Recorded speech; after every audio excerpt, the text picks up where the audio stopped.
Tales by the fireside, a new chapter beckons. For some while now I have been battling my demons. It seems I am the one with the problems. He always tells me this. I almost did believe him. You, who were so good with words. You, who blustered, roared your way through every disagreement, and sometimes you even followed it with abject apologies. I digress. No point looking backwards.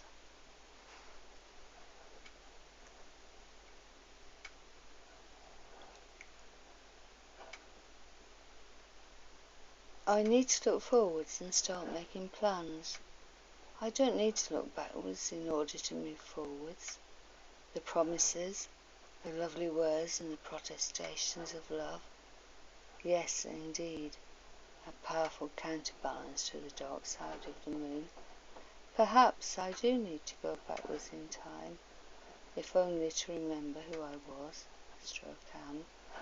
Where is that spontaneous creative woman who lived life to the full, camel rides in the desert and sleeping under the stars, full moon rituals and public rites, newspaper articles, a TV documentary even? No life fully lived can cling to the past or avoid change. My path, consciously chosen in part, has been a quest to perfect the spiritual being within. Hence my Sufi path,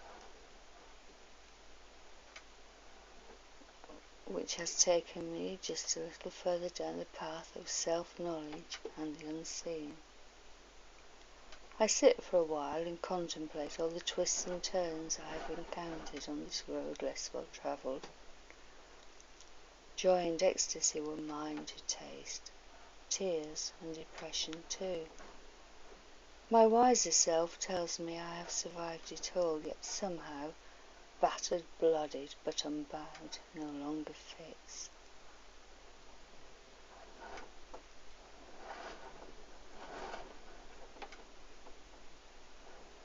Hurtling at breakneck speed into my 60s, I have much more of a sense that time and health really are finite. Cold, icy fingers rake my spine, and veins in my temple throb in the anxiety of indecision. Once again, my future is shrouded in unknowing. Throb, boom, say the veins, and my stomach votes with a contraction. My head is not much bloody use either at all tonight. Press on I must. I have revisited my past, and my future, as ever, is veiled. By the grace of Allah, I know nothing of my tomorrows. A Sufi saying springs to mind. To be a Sufi is to put away what is in your head, imagine truths, preconceptions, conditionings, and face what may happen to you. Once again, I digress. Mind games with myself, instead of facing the one issue I must deal with before the journey can begin. And yet again, I must set forth on the road that has no map. Or perhaps I will sit at the curbside of life, chewing dirt. Perish the thought. I need to grow up a metaphorical pair of balls, or reconnect with the pair I once metaphorically had. I have to tell you there is no more us, and the thought fills me with dread. It should not. I know I am talking my own survival of integrity here. I cannot allow myself to fall headlong into the black abyss of depression. Yes, depression. The black dog who has been my sometimes companion these last 30 years. Here, I will write for myself the reasons I have decided to leave him, for I know he will try to convince me he can change and that we are good.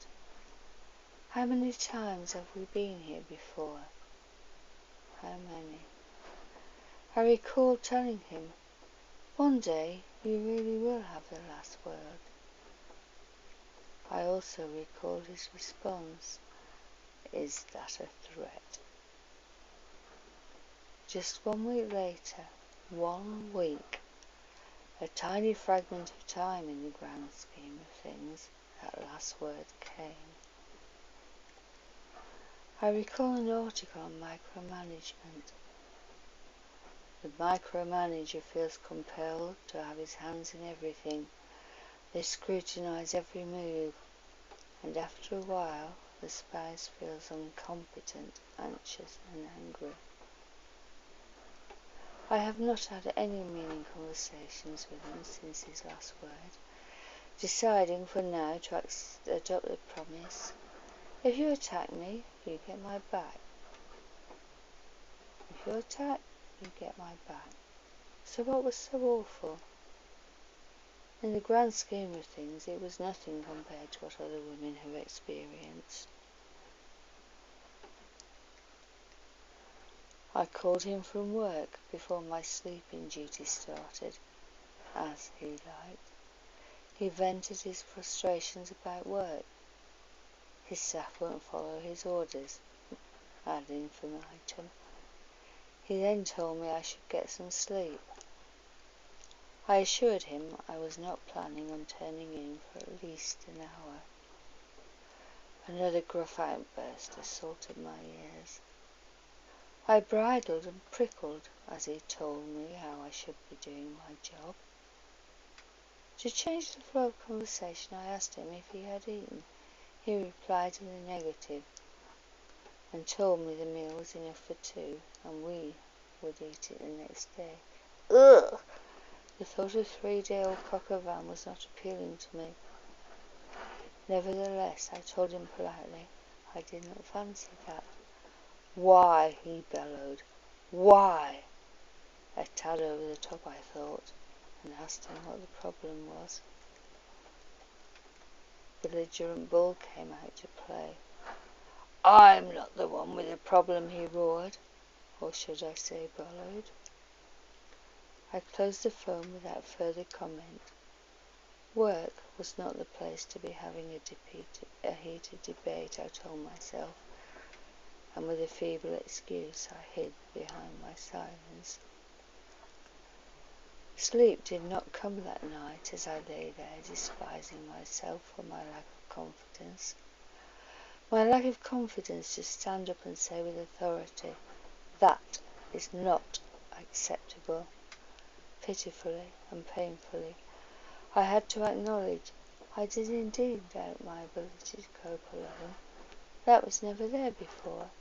Indeed, my favourite mantra was, "You don't know what's round the next corner. It could be a crock of gold or a bucket of crap. But as long as you're ready to look, then you're okay." My mind wandered back over the years, and once again I was a girl of 17. Tired of the abuse suffered at home. I will gloss over this, other than to say my wages were taken off me every Friday. A golden opportunity presented itself, the chance of a flat with no deposit to find and no rent up front. I seized the chance with both hands. My possessions fitted into 2 cork courier bags. But hey, I had matching luggage. I did not sleep much that night either. Back then, I thought to myself, as long as I had 2 hands, I could always work. Oh, what happened to that girl with the spunky courage, I wondered, as I sat in the marina car park, psyching myself up to go back to the boat and tell him I did not appreciate his remarks. I felt quite out of sorts, and then my phone beeped. There was a text from him. "Breakfast ready, darling. I can't wait to see you." Tears of helpless fury welled, and then, to my horror, ran down my face. As I entered the boat, he seemed genuinely perplexed at my sudden state. After I'd dumped my bags and dried my eyes, I told him his behaviour was a step too far. He looked shocked and said he had no idea what I was talking about. He went on to say, "This is serious. I don't remember that. That worries me." He then produced an empty bottle of booze.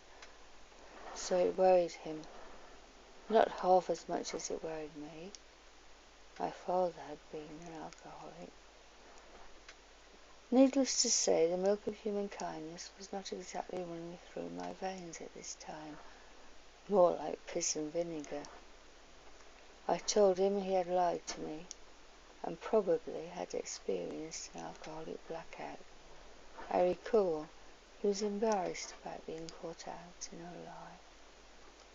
4 days have passed since then, and I have not really spoken to him since. Once again I feel put down and outsmarted. If he can't remember, then how can it be faced and dealt with? Once again he hides from unpalatable truth. He is a controlling bully. The words that form in my head and heart simply will not make my way to their lips.